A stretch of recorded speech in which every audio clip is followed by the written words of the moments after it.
Connais-tu Élie, ce prophète de feu, celui qui a défié 450 prophètes de Baal et qui a été emporté au ciel dans un char de flammes?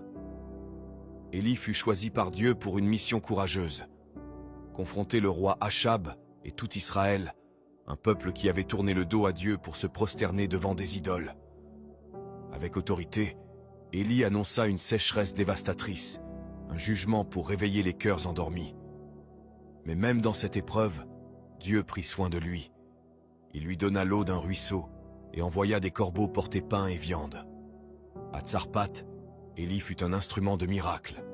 Il multiplia l'huile et la farine d'une pauvre veuve et redonna vie à son fils mort. Puis vint le jour décisif, sur le mont Carmel. Élie confronta les faux prophètes de Baal. Leur Dieu resta silencieux, malgré leurs cris et leurs danses. Alors, Élie invoqua le Seigneur, et un feu dévorant descendit du ciel, consumant le sacrifice, l'autel, et même l'eau autour. À cet instant, tout le peuple s'écria « C'est l'Éternel qui est Dieu !» Mais même après cette victoire éclatante, Élie connut la fatigue et le désespoir.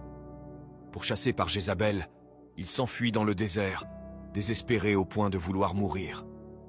Mais Dieu, dans sa tendresse, le releva.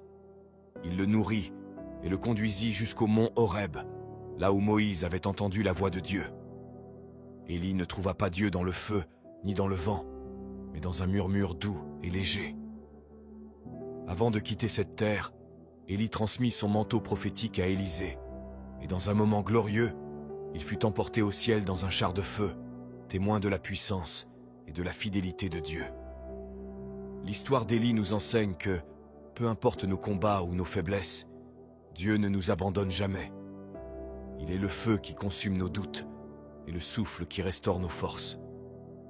Si tu crois en la puissance de Dieu, écris dans les commentaires « Feu du ciel » et partage cette histoire pour inspirer d'autres cœurs.